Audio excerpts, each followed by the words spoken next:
Hello there. Welcome to the Unfiltered show. I am joined today by three fabulous guests. I'm joined by Sai, I'm joined by Katie, and by James Kemp. We're going to have a chat today all about e-commerce and WooCommerce in particular. But before we do that, let's go round the houses and introduce everybody. First off, Sai, just tell us a little bit about yourself. Hi, I'm Sai. I am the head of business development at Filter, and my role is to work with new clients and help onboard them to the agency. Thanks for joining us. Let's go over to Katie Keith next. Thanks for joining us. Tell us a bit about yourself, Katie. Yeah, thanks for having me. I'm Katie Keith, co-founder and CEO at Barn2 Plugins. We have a range of plugins, mostly specializing in WooCommerce. Thank you very much. And finally, joining us from WooCommerce, I've maybe stolen the thunder a little bit there, but James, tell us a bit about yourself. Hey, yeah, I'm James Kemp. I previously ran Iconic WP for about 10 years and now working as a product lead at WooCommerce. So it seems like a little bit of a peculiar question, but I guess we probably should start the show just introducing what even is e-commerce. So everybody feel free to chip in, interrupt, whatever you like. That's all fine. But I wonder if somebody would tackle the question of what is e-commerce exactly and why does it matter in the year 2024? Yeah, I'll jump in. So e-commerce is basically short for the same as email, electronic commerce, electronic mail. And it's ultimately the process of selling stuff online. Um, so you could have an e-commerce store that only exists online. There's no, brick and mortar version of it. And I would say it's important now because we spend a lot of our lives digitally these days. You know, having the access to be able to buy anything from the comfort of your own home is a massive plus of the world we're living in at the moment. So if I can jump in here, I'm gonna take this early opportunity to plug the ebook that we have. The reason I'm doing that is because there's a few standout stats in there, which helps explain really what e-commerce is. So some of those include 2.7 billion people expected to shop online in 2024. Um, Approximately 20% of all retail purchases in 2024 will be online. That's going up to 24% in 2026. So roughly a quarter of all retail purchases are done online. And really for me, that's what e-commerce is. And I also think of it as kind of beyond just the shopping of physical goods. It's often to do with things like memberships or downloading digital goods. It can be all sorts of different business models that use e-commerce. It's not always your typical storefront type of thing for a business. Yeah, I think that stat, the 25% stat, is really incredible because when you were saying that, Sai, I was thinking, what do I buy physically and online? And a lot of physical purchases are basically food. That makes up a lot of what we spend. And I know some you can order food online, but a lot of it is done in the shop still. So if you took that out, I bet the stat would actually be significantly higher than 25% even when you're looking at, say, gifts or holidays or anything else really.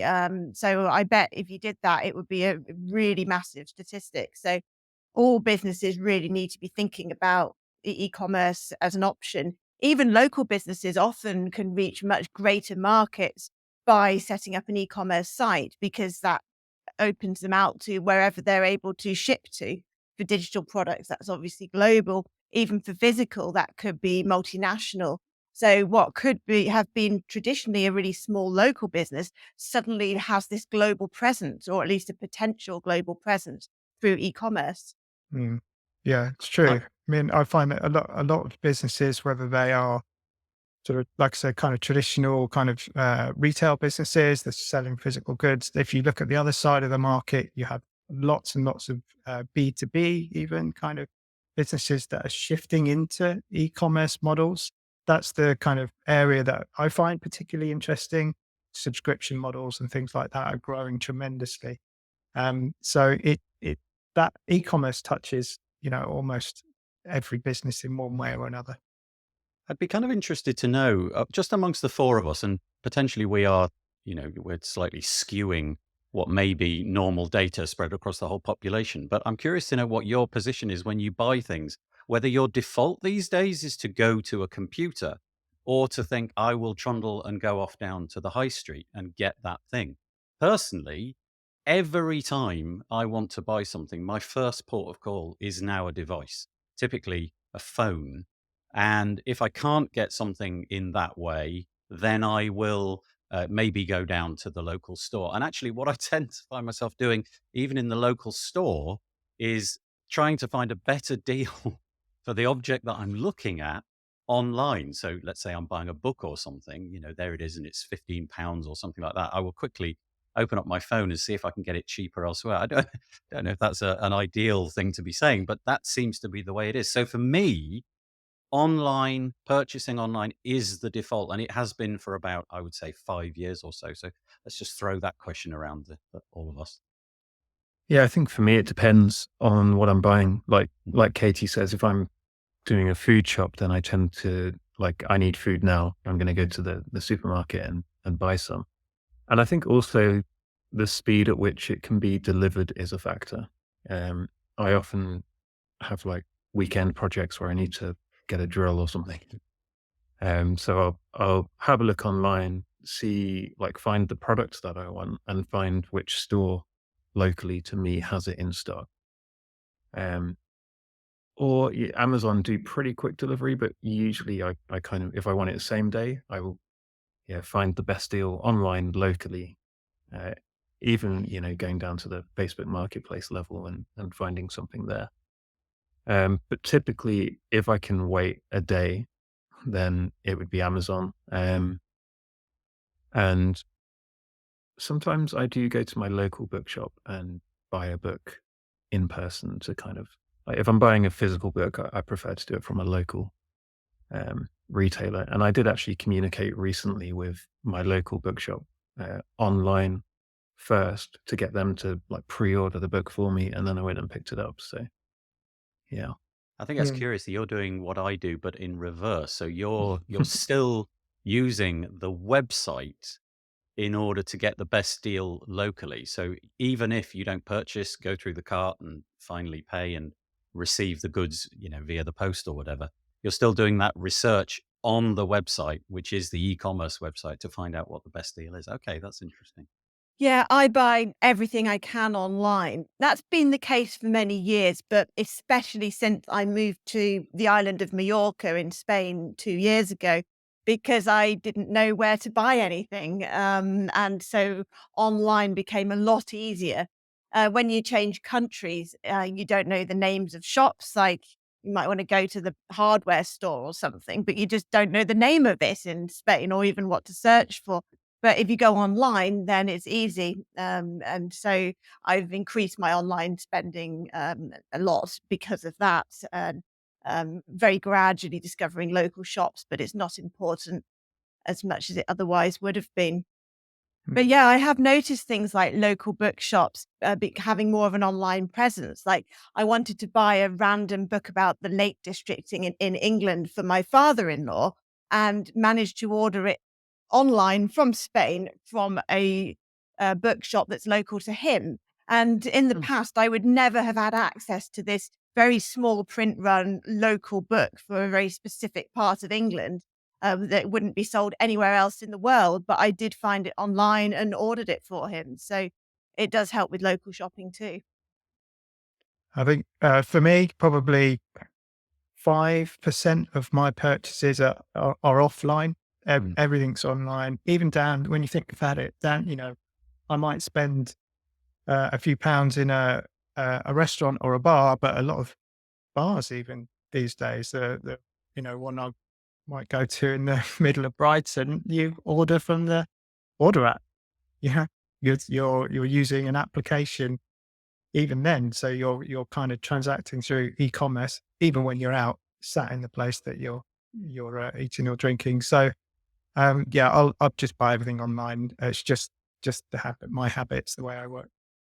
So it may not be the fullest of studies, but it certainly seems that amongst the four of us, there's certainly been a shift dramatically in the course of our lives over to purchasing things online. And you mentioned that it was going to be up to possibly 24%, let's call it a quarter, very soon. I'm guessing that statistic has basically never gone down. If we were to rewind the clock 20 years, e-commerce's impact in the marketplace, I presume, has just gone and, risen and risen and Correct. risen. So the expectation would be that 25, maybe, I don't know, 5 years hence would be climbing into the 30s or Yeah. 40s. Okay. I think Katie's right that it feels low to me. I mean, even in this small survey, and just if I was to think about my friends and your kind of social circle, how everybody operates, it's predominantly online. So I think that figure is a lot higher and is going to continue to climb.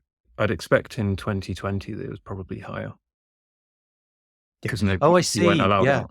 Yeah. Interesting. You weren't- Yeah. yeah. That's a good Yeah. point. Well, that changed everything because you talk about the line of increase, but it had a big bump in 2020 because the pandemic forced everybody online. And Si, a minute ago, you mentioned ordering from bars and things online. That completely took off in 2020. It was pretty unusual before then. And then suddenly they couldn't be taking orders in person, even when they reopened. So restaurants, bars, all kind of catering outlets suddenly had to find ways to sell online.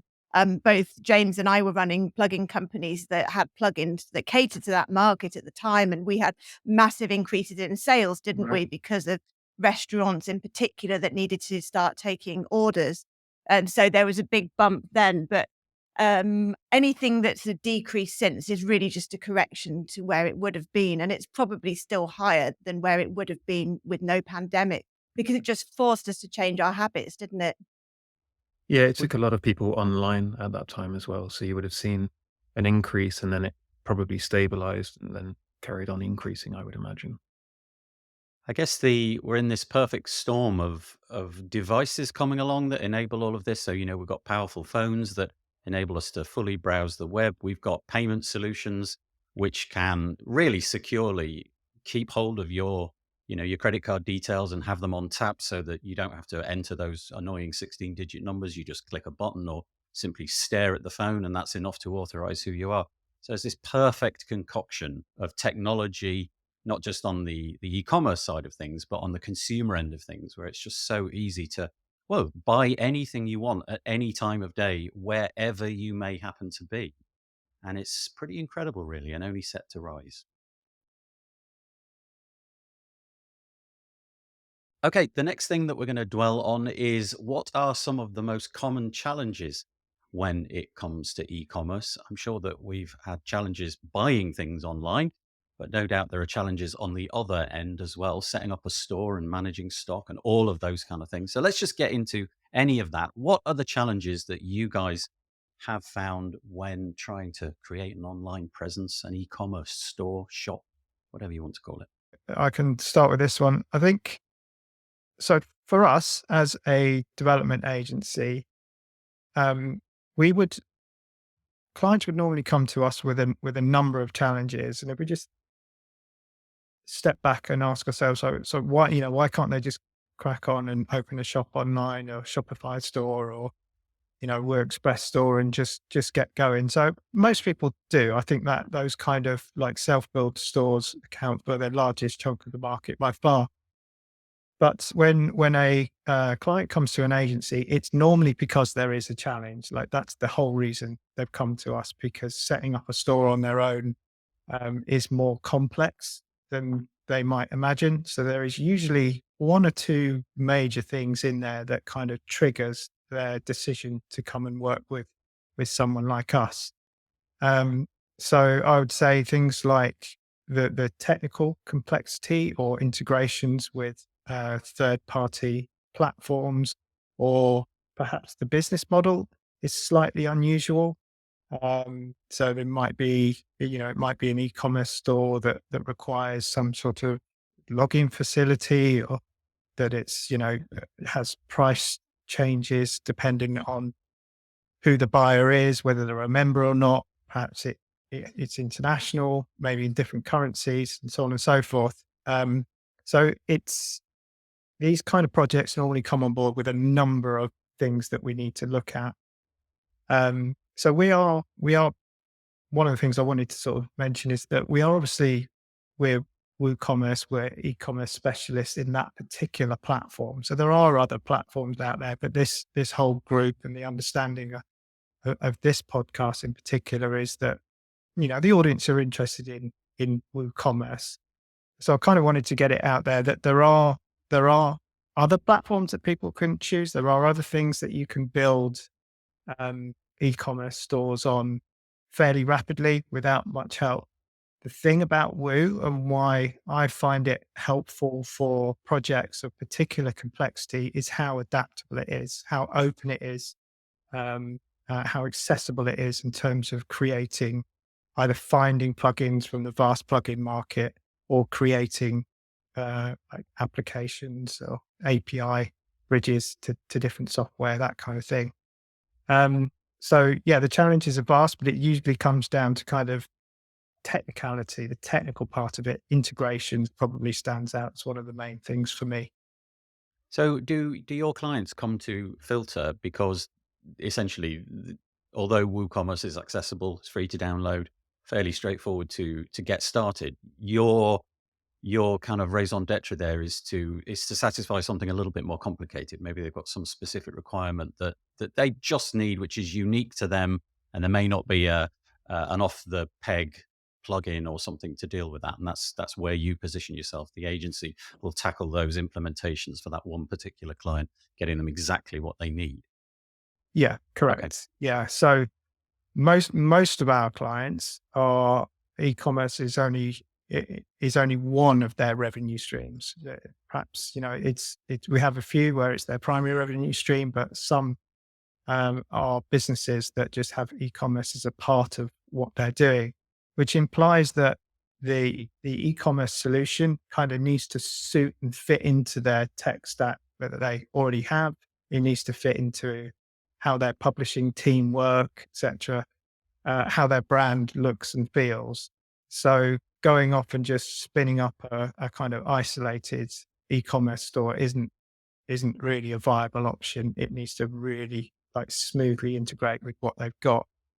And having something like WordPress and Woo that's a blank canvas to build around it. So if e-commerce only represents, let's say, 20% of your revenue, that would be a good platform to build on, because you could build that either it could be part of a multi-site network or it could just be part of a standard WordPress site.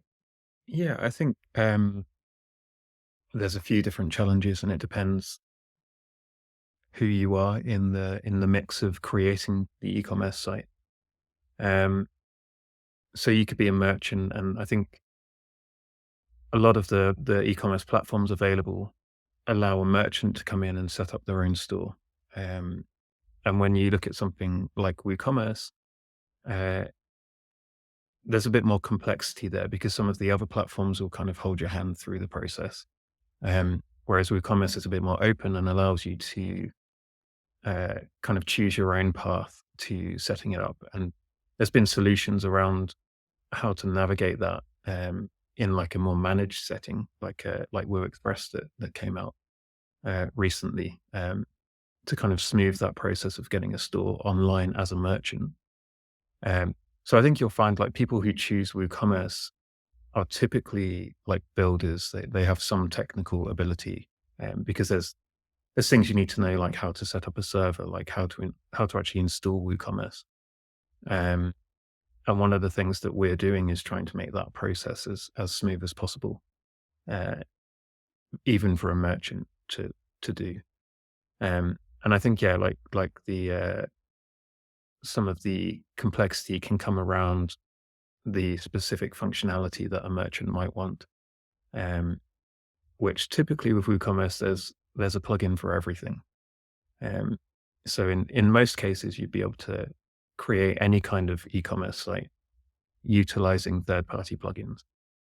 But then you do have a technical complexity in the background as well, where you've got to keep it updated and maintained, which is where agencies like Filter prove useful on like an ongoing basis as well. I'm going to take a different angle and say that one of the bigger challenges is making your store a success once you've set it up. So I totally agree with everything you've both said about the challenges initially, both for new inexperienced users needing an easier pathway in and more advanced users needing specialist services and integrations. But regardless, people need to get traffic to their store so that they can get sales. And a lot of people get very focused on creating the store with the kind of if you build it, they will come attitude, which, unless what you're offering is completely unique and there's nobody competing at all, which is very lucky if you have that, but unusual, then you're going to have to do some marketing of your store. And that is a whole new specialism, of course, learning about search engine optimization and all the other kinds of marketing like paid ads, social media, YouTube. There's so many. So I would say that that's a big challenge for store owners as well. Yeah, there's an awful lot to think about, isn't there? If you are going to set up your shop, I mean, you may have the intuition that you want to start an online presence, you've got widgets that you wish to sell, and you may have this intuition that, well, it's the year 2024. I'll be up and running by tomorrow.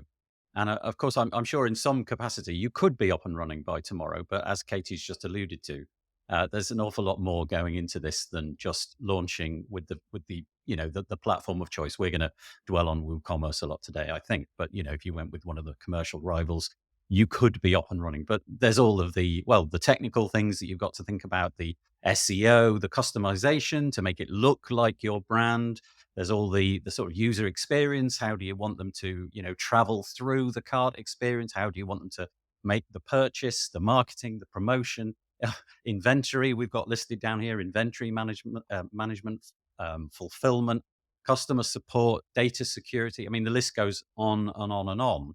So although we could, in the year 2024, probably be up and running, well, within a few hours of now, the fact is, don't go into this with your eyes closed. There's an awful lot of work to make it successful. And as Katie said, just because you launch it doesn't mean that they will come. Yeah, I think that's true. If you if you come from, let's say, a sort of traditional marketing background, and if your expectation that building an e-commerce store is going to be very similar to spinning up a website, like a similar sort of publishing experience in terms of having the site built, looking after the site, publishing new content, and promoting that content. E-commerce is a very different beast. It's a different set of expertise to bring new traffic to your site and convert that traffic into customers, and ideally keep them coming back. It's a tremendous challenge, and it's a very separate discipline to traditional marketing.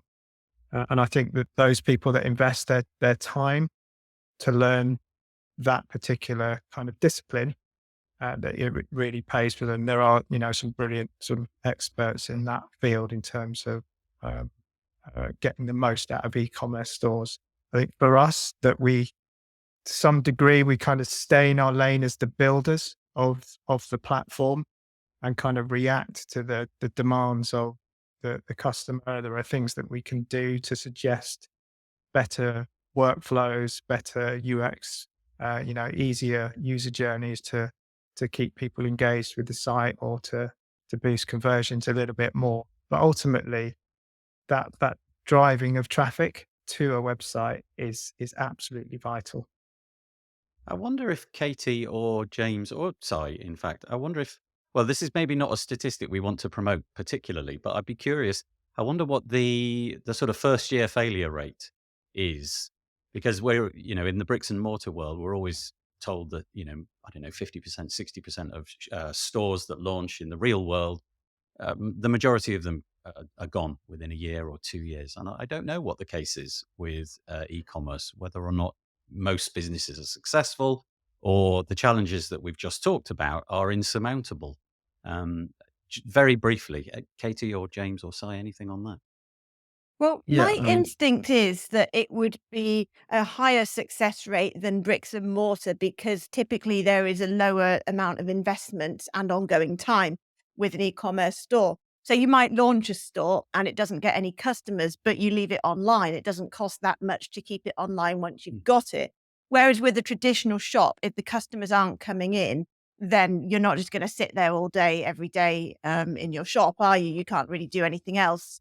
But the only actual stat I've got would be the renewal rate on our plugins. So when someone buys a plugin from us, there's about a 50% chance that they will renew it in a year. But when we survey people who cancel, quite a lot of them have said that their businesses have closed. But anecdotally, I would say that might only be 20% of the people who don't renew. Others say they've moved to a different platform. They just didn't need the functionality provided by our plugin anymore. There's lots of other reasons why 50% don't renew. So I don't know if the people that are buying plugins have a higher than average chance of success. No idea, but that's the only stat I would have access to. Yeah, I was going to say similar. And I think it depends on what you determine as successful because, like Katie says, you could create a store that's just online forever thereafter. Like, is that successful? But they haven't made any orders. Probably not. And I think it's a hard statistic to get access to because from WooCommerce anyway, I imagine something like Shopify would be able to have a better idea of that data. But obviously, because WooCommerce is self-hosted, there's no like central database of information about how many orders a particular store has received, and whether they continue to receive a certain amount of orders. But I would imagine, realistically, if we were to say that being unsuccessful is launching a store and not having any sales, I imagine there's a lot of those scenarios because anyone can launch a store. And like you say, you can do it in a few hours. So I imagine a lot of people launch with no like real actual intention to make it a full-time business, but maybe it's a little side project and they just want to try it out. I imagine there's a lot of scenarios like that where people launch a store and then don't do anything with it. That's a really interesting idea. Just the idea that you can launch a store just to try it out, because I mean, I guess there's not too many people that would launch a physical shop just to try it out. The enterprise there would be, okay, this is what I'm doing. I'm going to make a real success of this, and it may work out, it may not. But you really can dip your toes in the water and try something. And then if that doesn't work, you can pivot, try something different, have all these things going on at once. But as with everything, unless you do the due diligence and, you figure out how you want it to be branded, figure out all the technical complexities, figure out the marketing and promotion and your inventory and all of that. Unless you're doing that, I guess you are planning to fail. So all of that Mm. work still needs to be done, but for online, not bricks and mortar. I think for again coming at this from an agency perspective, if I think of looking back at maybe the last 3 or 4 years, I can think of maybe one or two sites that I know don't exist anymore. So I think at this level, the success rate is higher, and that might be because of the implications of the investment. So people coming to an agency, that it's a different type of merchant. So it's somebody who's sort of serious. In terms of uh, the investment that they're placing in their store. They're having it custom built, or they're building connections. It's obviously a critical part of their business model. So they tend to kind of be a lot more serious about it and invest time and money into it. One particular that I think, and caveats not filter from an older agency, was we created a site in Shopify that I know no longer exists, and that was in the middle of the pandemic when it was for a hotel group that built the kind of order food to home from the Yeah. hotel. The only way that they could keep the kitchens open, and it lasted about 12 months, and then as things began to open up again, that closed down. So, we've talked a little bit about e-commerce, about why you might be interested and why it is gaining in popularity. We've mentioned on a couple of occasions something called WooCommerce. And you can see from James's description that he is from WooCommerce. So, James, let's begin there. But the question is broadly for everybody. What is WooCommerce and how does it differ from other platforms that we may have heard of? Yeah, I mean, that's quite a deep topic, but the summary would be that WooCommerce is a WordPress plugin. Um, so you'd have to have some sort of knowledge of WordPress as well. Uh, WordPress is an open source, originally blogging platform, but now more so a CMS, content management system, which you can host yourself, or you can buy hosting packages that host it for you in a more managed setting. But typically, you're the owner of the uh, the data that's behind that, the content that you put onto it. And so WooCommerce is a plugin or an add-on that you can put on top of WordPress, and it essentially enables e-commerce functionality in WordPress. So that would be like listing products, setting up order management, shipping management, um, payment gateways, and all that kind of stuff that you need to run an e-commerce site. And then the WordPress aspect of it allows you to create the homepage, a blog area if you want, um, the kind of terms and conditions pages, contact pages, and all that kind of stuff. So they work hand in hand to create the platform for you to have an e-commerce site online. And the difference between that and something like Shopify, for example, is that you're hosting that yourself. So with Shopify, they're more of a SaaS model, and they host Shopify on well, for simple reasons, I'll say one server. So they've got this Shopify server, and they give you a portion of that. So they host Shopify for you. There's no way for you to kind of take the Shopify software and host it yourself. Whereas with WooCommerce, you can host it wherever you want, however you want. And that kind of allows you to be responsible for the cost, I guess, is a good starting point. That the size of server or the type of performance that you need for your site, but as well as just owning that data. And typically in the Shopify scenario, they own the data that you're putting into the system. If you are unfamiliar with WordPress, I guess we could summarize it as it's a piece of freely available software that enables you to build a website. Let's just call it that. And then on top of that, you have this plugin architecture. And so there's the software WordPress, which is entirely free. And then you can bolt things onto that to give it additional functionality. So it might be a shopping experience in this case.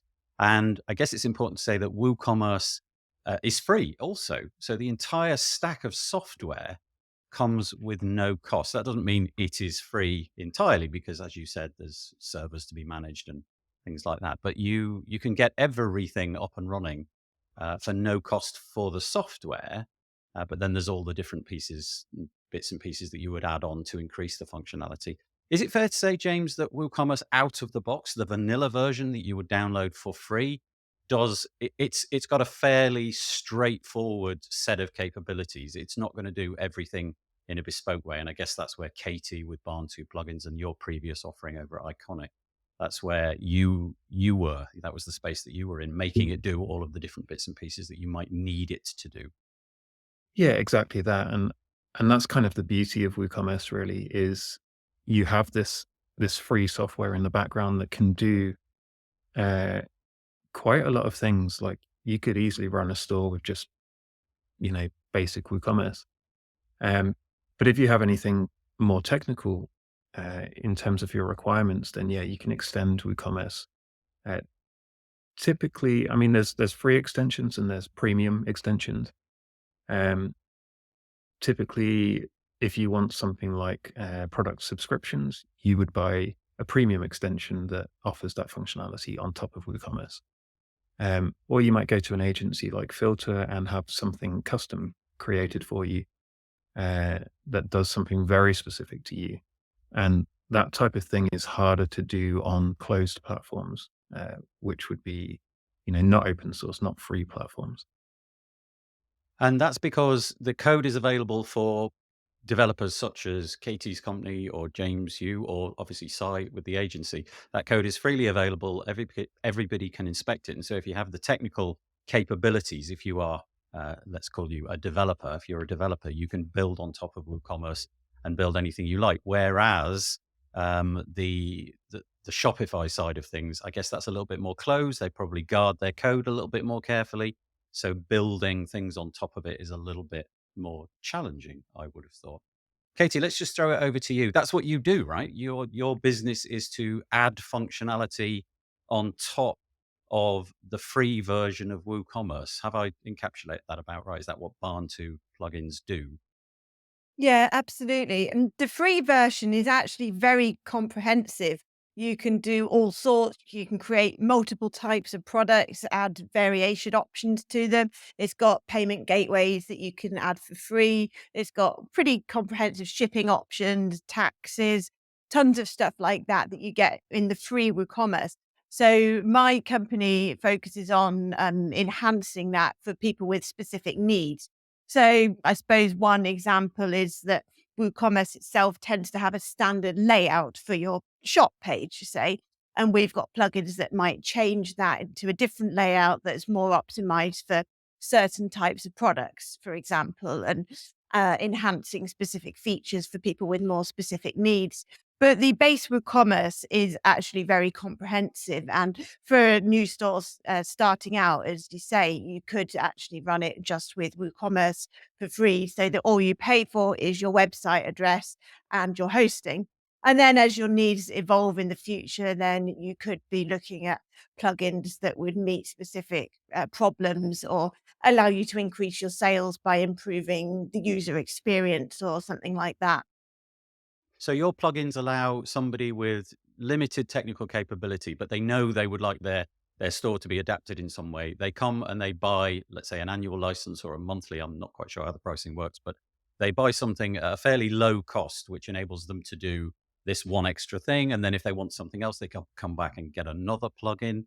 So in that way, you can build up this jigsaw of all of the different features that you want. And because it's free, open source, and available, your developers can build that. And, you can take suggestions from the community and build other features in the future. I guess, Sai, your filter approach is slightly different. Rather than sort of picking different plugins that you may wish from, let's say, Barn2, I guess your clients are more, we want this one store, exactly this, just deliver it. We just want to give all of that over to you and just serve us up the finished product. We don't necessarily want to be involved in the technical implementation of it. Well, kind of. Mm. In truth, we work as a partnership, so we couldn't do what we do without the likes of Katie and James. So any end solution, any e-commerce end solution that we offer to our clients is based on WordPress, it's based on WooCommerce, and it's likely to have a number of plugins. So some of those may come from Barn2, for example. So this is one of the fundamental, I think, principles of WordPress and Woo is that the extendability of the platform. So our role is really kind of the full oversight of an e-commerce platform or indeed a website. And so that may mean that we can deal with kind of 80-90% of the functionality will come from Woo itself or come from plugins. And we may be required to finish that kind of 10% through some sort of custom integration. There's another layer on top of that, which is really to do with the kind of styling or template styling of the way the site kind of looks and the front end UX. Specifically, as I say, the kind of larger the client, the more careful they are about exactly how the site looks and works. But it's 100% a combination of really the three groups that we've got in this talk. So the more complex Woo e-commerce sites they'll always have plugins to extend their capabilities. Um, just addressing this question, because I know it's always a very popular thing to bandy around. How can it possibly be free? And because it's free, how can it be any good? You hear this all the time, thrown at WordPress. It's free. How can something be free and of any value? So I'm going to throw that one at James. Actually, I don't think we'll dwell on this particularly long, but anybody that wants to sort of understand that principle, can you encapsulate that? How can something be utterly free and be of any quality? Yeah, I think that's often like a slight misconception that, nothing's free as such, but the WooCommerce core is available to anyone to use, um, which means in turn, a lot of people have created businesses like, for example, Katie and myself and Filter. All of us have businesses that are based on top of WordPress or WooCommerce in this case. Um, and because of that, a lot of us are willing to contribute back to WooCommerce to make it better. So you've got this community of developers that will constantly contribute to WordPress and WooCommerce. Um, WooCommerce itself is owned by Automatic, which is obviously where I work. Uh, and we have a whole group of people, 200 plus, that work on WooCommerce. Uh, and we make revenue from plugins and also, payment gateways and that kind of stuff. Uh, and hosting partnerships. So hosts, you'll find a lot of their user base wants to use WordPress and WooCommerce. So they have an active interest in wanting WordPress and WooCommerce to be the best offering there is. So they themselves often put a lot of money back into the ecosystem to help it grow. So you have these different channels of contributors and revenue that drive the products and their growth. It's a fascinating principle that works right across not just Woo, but WordPress itself, that with that global community of developers and stakeholders, so like you said, everyone from agencies to host to partners to plugin makers, there's tens of thousands of people that have got a vested interest in the success of this platform. So that's why it's kind of it's free. I mean, it's free like a puppy's free. You kind of it's going to cost you something to look after in the long term, of course. Um, but there are so many people, so many businesses and organizations that that rely on the quality of the platform, which is one of the things that makes it so interesting for me when you compare it against other platforms and how the roadmap works. With Woo and the WordPress community, there are so many different people that are kind of giving their opinion and kind of pulling the platform in one way or another. It's not just like one organization that drives everything and it's their way or no way. That the WordPress community is a big open source shared community where everyone has an opinion. So it's a brilliant way of kind of collecting the best of the best, and there's mechanisms for feedback and to help develop the roadmap. And I guess it's people like James that take that kind of feedback and push the product forward, which helps us all out at the end. It's such a peculiar setup in one sense, because almost anything in life, the cheaper the thing is, the more skeptical I am that it'll be of quality. So, if I go into a shoe store and I see a pair of shoes and they cost X, and then I find another pair of shoes which cost 10X, there's some intuition that the 10X pair will have greater quality, more effort, more work will have been put in, they'll last longer, whatever it may be. And yet, in this scenario, we're describing something which is absolutely free to use at its base layer. You can download WordPress for free. You can download WooCommerce for free. And might I add, not just download them, you can then modify them in whatever way you like. It's yours to play with. And so maybe people have the intuition, well, okay, there's got to be some catch. It can't be, I don't know, it can't have very good performance. it won't scale. The accessibility won't have been thought of. There's bound to be holes in it, giant holes, because it's free. And I think history shows that's just not the case. It really does scale. Some of the largest shops online are probably powered by WooCommerce. Performance, well, if your shop is not performant, that's something that you can take a look at. You can localize it, you can make it secure in whichever way you want. So yeah, just because it's free doesn't mean that you shouldn't take it very, very seriously indeed. I feel like, Katie, we haven't got you into this conversation, but open Well, to you. I'd like to add some numbers as evidence of this. So Nice. if something is free and nobody uses it, then probably not much resources have been put into making it good. But 3.9 million online stores use WooCommerce. That's 23% of the top million e-commerce sites in the world. So that shows the size of the market and the reason that people have to make it good. And also the validation that it is a good option for your e-commerce site because that many people are using it. And of course, the more people are using it, the more you get past the tipping point where more and more resources are put in. And more people are making money from it, of course, even though the core software is free. And similarly, you mentioned, Nathan, WordPress itself. Well, 43% of the whole web is built on WordPress. So that's free as well. So the internet is very much about open source free software, which you can then do whatever you want with, which might include adding paid stuff to it, but it doesn't have to. And all those stats are from woo.com, by the way, so you can look them up. Okay, so we've talked a little bit about what WooCommerce is and how it can be acquired and the fact that it's free and all of that. But one of the things that I think everybody wants to have when they get a website or they get a shop is they want to know that they can make it their own. You don't want everything to look exactly the same as every other website. What's the fun in that? And so that's going to be the next little section for us is how can WooCommerce be customized?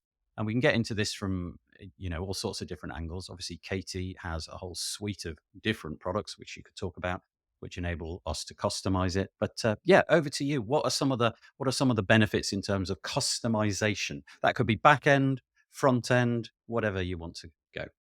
Well, I'd start with the front end. So there are lots of obviously different ways that you can customize WooCommerce, but the front end being one of them. So our WordPress works with a theming system. So the idea is that you can basically construct a theme, and you think of that as almost like a separate body that forms the styling, the front end styling of a site.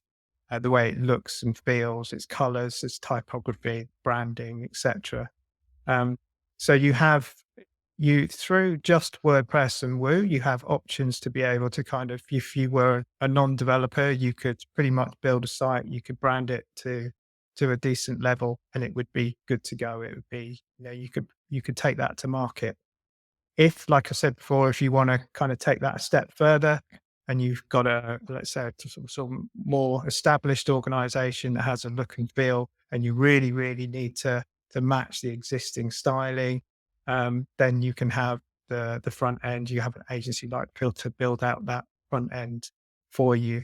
So in terms of the look and the feel of the style of the site, I'll include layout in this as well. So when you've got different pages, such as the product page or the checkout page, that kind of thing, you've got a lot of flexibility with styling. So I believe this is true in comparison to Shopify. There is the entry level Shopify site. You can customize the site to a decent degree, but when it comes to the actual checkout process, you get past the point where, like the shopping cart, the checkout page, and things like that, they're locked down. You can't really mess with those, which is often a giveaway when you're on a website and you get through to actually adding something to a cart and checking out. You can, with a trained eye, you can spot that Shopify site. But obviously with Woo, again, the benefit of being completely open source. You've got access to all the different source files for the checkout process, and frankly, everything is accessible. So you can customize the front end of experience right from the first touch point until the checkout and beyond, including transactional emails and that kind of thing.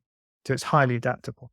That feels like the big difference between a proprietary platform, and we keep mentioning Shopify, so let's carry on mentioning it, and WooCommerce built on top of WordPress, is this capability to customize it. And you really did mention the whole panoply of things that you can do. So it could be the emails that you send out, it could be the way that the website looks, the typography, the styling, the colors, the back end, the functionality, the way that the workflow works for users. So the lot, right? And I'm guessing, but I'm no Shopify expert, that only a proportion, a subset of that would be available to customize. Whereas with WordPress, literally all of it is. And companies like yours, Katie, just, I guess you cherry pick some of the more interesting things which you know that people typically want to do. You wrap that up into a plugin and you offer that one bit of functionality. Let's say it's changing the shopping cart or something else, managing orders or whatever it may be. And you ship those as plugins, which you install, click a button, and then that feature, that customization option is just there right away. Yes, that's right. There is a Shopify extensions marketplace where you can buy what are kind of plugins that you add to your store. But overall, it's more locked down. It's kind of equivalent, I suppose, to the App Store, where that's not open source or anything. You can add apps to your phone, but you don't have unlimited control, which kind of creates a almost philosophical difference between self-hosted WordPress, WooCommerce, open source versus something proprietary that you don't have that full control of and ownership of, like Shopify. And for example, the Shopify checkout, which Si mentioned a minute ago, is very popular because they've done a lot of research into conversions and things like that. And they've created one checkout for all Shopify users, which, as Si said, is very, very recognizable once you know what it looks like. But you can't do other stuff to it. So that's it. And you can't customize it to meet the unique needs of your online store. And there's quite a lot of WordPress WooCommerce plugins that try to mimic the Shopify checkout experience.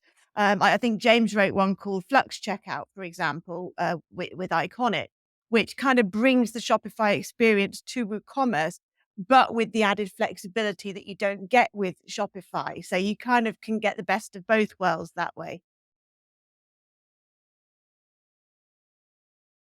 Okay, so now we know that WooCommerce is highly customizable. Let's move on to the next subject. That is something called hosting. Now, if you don't have any intuition on how to run a website with WordPress or WooCommerce, you do need to pop it on a computer somewhere. And typically we call that hosting.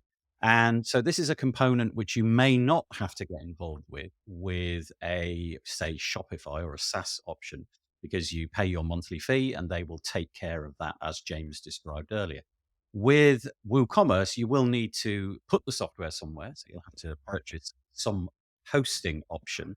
And I'm guessing because of the nature of what's going on, there are a lot of moving parts happening in a WooCommerce shop.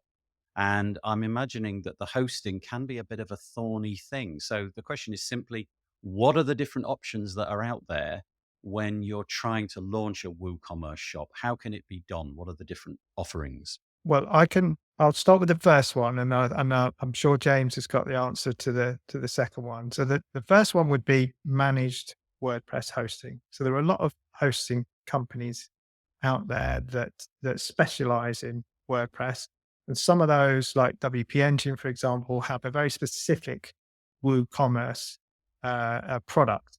So it's a hosting platform. You can open an account with WP Engine. They'll spin up WordPress with WooCommerce in it already for you. So it'll be sort of sat there waiting for you to use. Or agencies like ours can make that arrangement for you. I think it's important to recognize that as a thing, because those types of platforms are optimized specifically for WordPress and Woo. So that means that they can trigger the database requests quicker and more efficiently than standard WordPress hosting packages. So our recommendation would always be to seek a managed WordPress host with an e-commerce or WooCommerce product. Is the idea there that you sort of pay your money to the hosting company, and because they've got all of their infrastructure specifically designed for an e-commerce store, in this case Woo, the idea is that they just have got their technology really honed and perfected to do all of the things that a WooCommerce store will need in a performant way that you just don't have to worry about. You pay your money to that host and it's just dealt with, right? Correct. Mhm. Yeah, correct. I mean, there's a lot. You'll obviously still have a lot of administration of the store itself, but in terms of kind of looking after the site, the security, its performance, that's what those type of companies are there for, and they do a fantastic job of it. I guess we should say, or at least stress, that you don't have to go that way. You could just roll your own. You could go to any Yep. hosting company that you like, and in many cases, I think you could possibly bring the costs down. But there's a bit of a seesaw there, isn't there? You're gonna have all sorts of technical things to deal with because of the nature of WooCommerce. But then in 2023, something kind of interesting came along. Launched in 2023, it was this thing called Woo Express. I confess, I don't know a great deal about it, so I'm just going to hand it over to James, who hopefully does. Yeah. Um, yeah. I mean, one thing to note before we dive into that is if you go to the WooCommerce.com website and click Get Started, the page you are presented with is a list of hosts that we kind of recommend. And these will be the hosts that have these specific WordPress / WooCommerce options. And yes, one of them is Woo Express, which is a hosted version of WooCommerce, and it's hosted on WordPress.com, which can be a cause of confusion in the WordPress world. WordPress.com is essentially a platformized version of WordPress. So WordPress itself is free and open source. WordPress.com takes WordPress and specifically hosts these WordPress packages. So when you come to spin up a site on Woo Express, you're kind of going into this Shopify-like environment where, depending on the package you have, there may be some limitations in how you can customize WooCommerce. And the idea here is that Woo Express takes WooCommerce, extends it to add functionality on top of it. So it incorporates plugins that you wouldn't normally get with WooCommerce by default, and aims to improve the journey for a merchant typically to get them set up on WooCommerce without having to worry about, which host do I choose? Which plugins do I need? We've covered a lot of the ground in the Woo Express offering to get them spun up more quickly than it would take if they were to do it themselves. And there's platforms out there on other hosts that have similar offerings. But I think Woo Express is the kind of most complete offering that we have at the moment.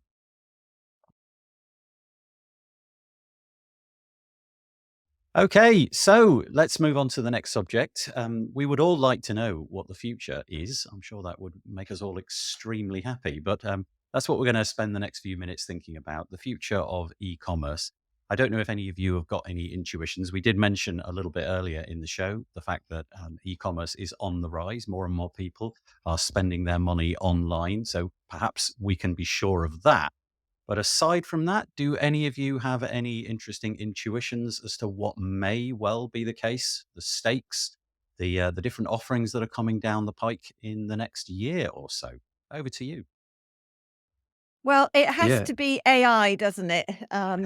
So I think in the next immediate future, 2-3 years plus, say, there's going to be a lot more AI available for WooCommerce.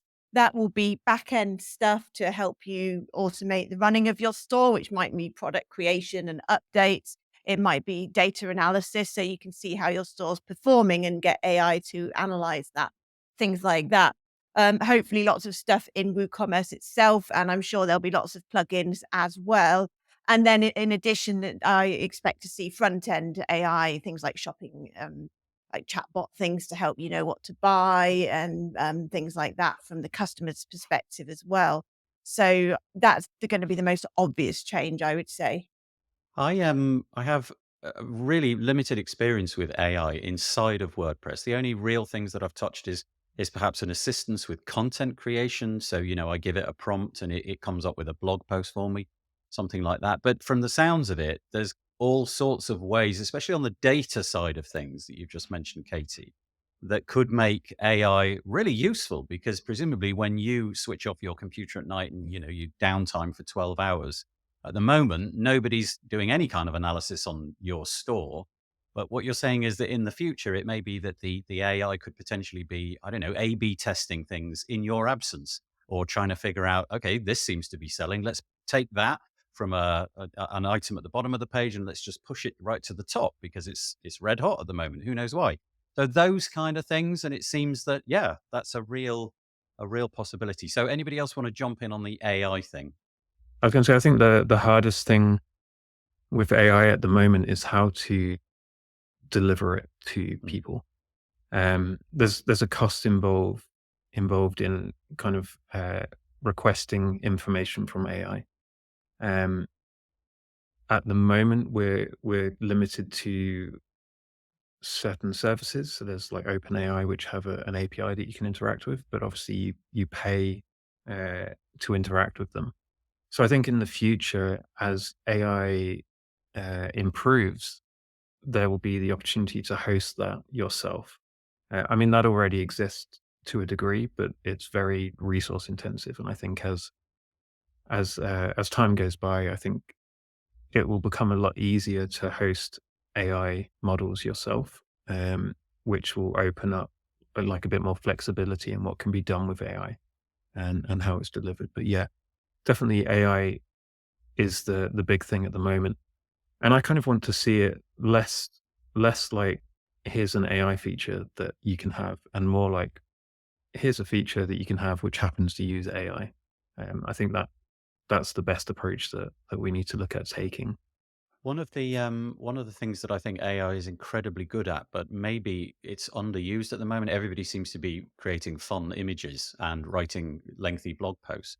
But it does seem that in the future, that the shape of AI may very well go towards crunching data, and the idea that it can have access to your WooCommerce data and do meaningful things with that, and suggest things which in a million years you would have never had the time to figure out for yourself, or the inclination or the capacity. And it could just be, beavering away in the background, giving you all of this real time data, making changes to the website without you having to do them. So certainly very curious on the data side of things. Sai, anything? Yeah, I mean, I obviously agree. It's a popular trend, and I think from a user perspective, AI has a, a great opportunity to assist people through that kind of purchasing journey to help people choose products and services that are right for them. It can be anything from physical sizing, for example, of physical products, or guiding users through to the right service, for example. Anyone that's ever kind of created a product from scratch or a service from scratch will understand the pain point of the research that has to go in, your audience research, to trying to figure out what is it they actually want. What can I create that someone is actually going to want to buy?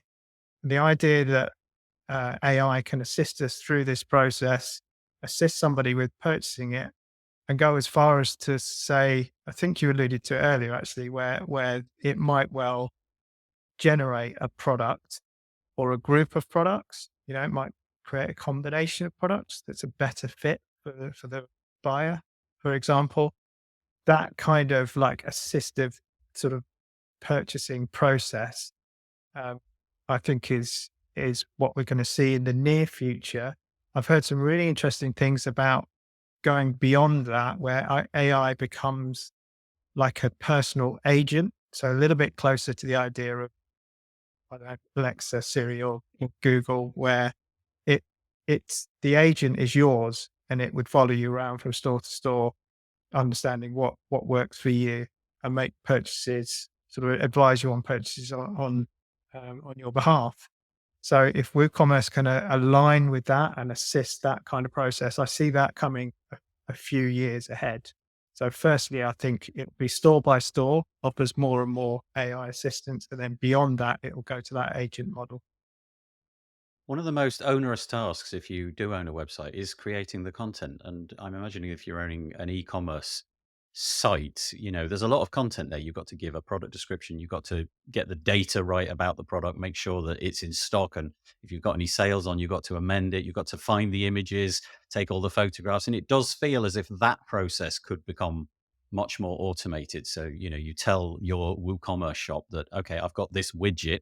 Here's a brief description of it. Can you write me some text, source me some photos, that kind of thing. But also, and this is happening now, and if you are just thinking about putting your toes into the water of e-commerce, this is really starting to take shape. The idea that you can build your website from nothing to more or less a complete and ready to go website with AI prompts. So you have some sort of onboarding wizard and you answer some basic questions, maybe upload an image or two, tell it some colors that that you quite like. And within 3 or 4 minutes, literally 3 or 4 minutes, you can have a fairly credible website, with a shop attached to it. And it may not be exactly what you want, but that process, which used to probably take hours, maybe days, with the benefit of AI can be achieved in minutes. So that whole onboarding and creating the shop in the beginning, it feels like that piece is really being taken care of at the moment. So Mm. there's another thing.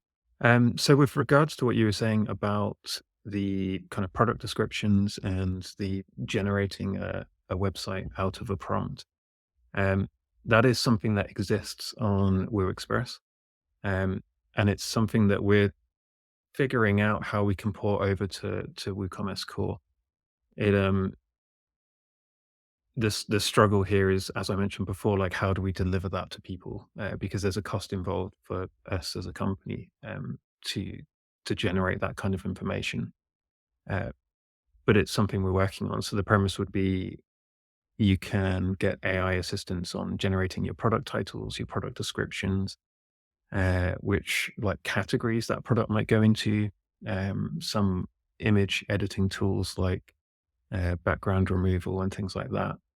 Um, and then also the kind of store generation aspect of it, or at least generating the initial theme and theme colors. Probably not content at this stage. Um, yeah, there's a few ways that we could deliver that to people. We want to make it as untechnical, if that's a word, as possible. So we don't want merchants necessarily to have to know what OpenAI is and have to like go and generate their own key and things like that. So we want to make that process as smooth as possible, which is something we're working on actively at the moment.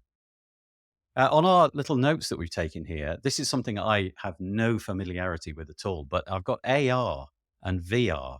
And what I'm imagining here is literally, I guess you could do it with a mobile phone, but also these headsets that you've seen from Apple and Meta and what have you. Is there any sense that this is going to be a thing in the future? I mean, and how does that even get applied? Is this a case of, I don't know, I want to see what that sofa will look like in my sitting room. So, okay, show me the sofa from all the angles. But how does it work? What is Yeah. that? I mean, I think you pretty much just described it. Oh, I think that already exists. There are stores. I think IKEA do it. You can shop and create a product and color it, and then just superimpose a new sofa or wardrobe into your room. That's already here. That's a great example of AR, augmented reality. The barrier to that at the moment is it's costly to produce, but I think what the industry is waiting for and there are some platforms out there. I've looked into them last year. I was looking into them, but they're still quite cost prohibitive for most businesses to use that kind of platform. But naturally, that technology will get better, it'll get easier, it'll get cheaper. The idea of being able to superimpose any product, or if you are wearing VR headsets, to have it right in front of you, and I want that, swipe it right into your basket. That's almost definitely heading our way. Hmm. I'll hand it over to anybody else that wants to add. One of the use cases you could see would be buying paint, for example. If you've got your VR headset on, you could change the color of your walls and look around the room and see it, as it would actually look in real life. So yeah, I think there's definitely a lot of scope for how AR and VR might affect e-commerce. I'm not convinced that the AR and the VR like goggles that we have now are going to be what we see in maybe even 5 years. But it's definitely moving in that direction for sure.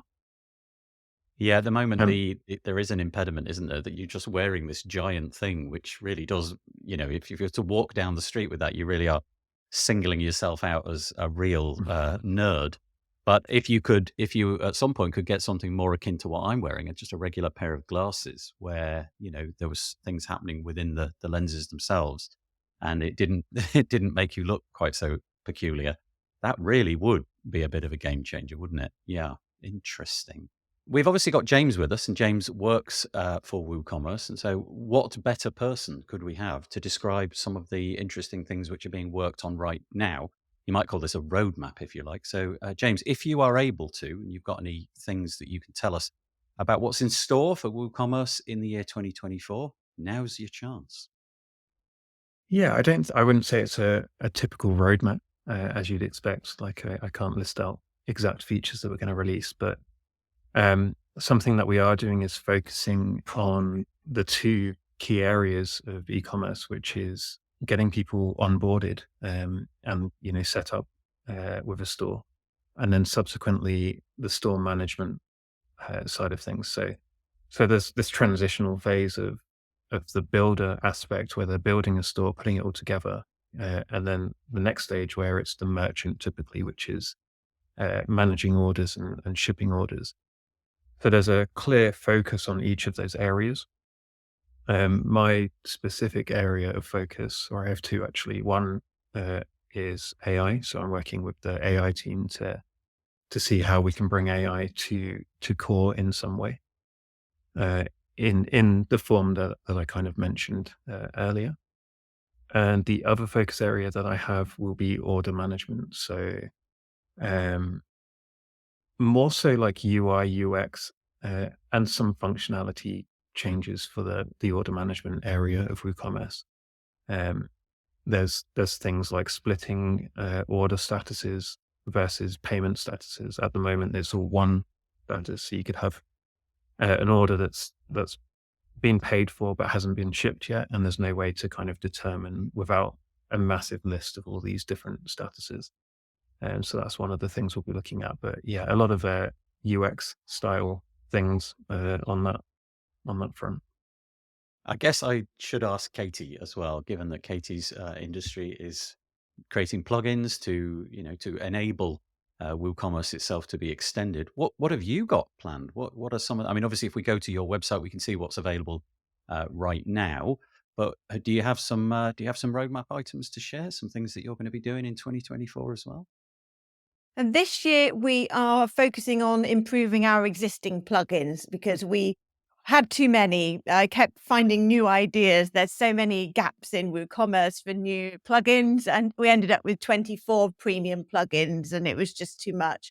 So we've recently sold 5 of them to another WooCommerce company, and we're going to focus on our most popular plugins, adding features particularly to our WooCommerce product options plugin, which lets you add all sorts of extra options to your products, like checkboxes and image options and conditional price formulas and measurement price calculators and options you can't do with WooCommerce as it comes. So at the moment, we're really listening to customers and building features that they are asking for on the plugins that we know are popular. So there are no new plugins planned for the rest of this year. That probably will happen because we always end up building plugins, but that's the plan. No new plugins for now. I should say that everything that we've talked about today will be covered in an ebook. There will be more information about that attached to this video. But if you want to go and find it, the place to go is filter.agency/resources/guides/WooCommerce-guide. It's a little bit tricky, but I will make sure that there is a link somewhere and I shall put that onto the video as well. I guess all that it remains for me to do is to offer my sincerest thanks to Sai, to Katie, and to James for joining us today. It's been a fascinating discussion all around the subject of e-commerce and WooCommerce in particular. Thank you very, very much for joining me today. Thanks, Nathan. Thanks. Thank you. If you're interested in the topics that we've been discussing today, Filter have produced a free marketer's guide to WooCommerce. This guide is the latest installment in Filter's series of ebooks dedicated to essential digital topics. It covers e-commerce and explores why WooCommerce could be the ideal platform for your business. It'll guide you through common challenges in e-commerce, providing you with valuable advice and explore a range of options for you when considering a platform like WooCommerce. You can find out more by heading to filter.agency/resources/WordPress/WooCommerce-guide.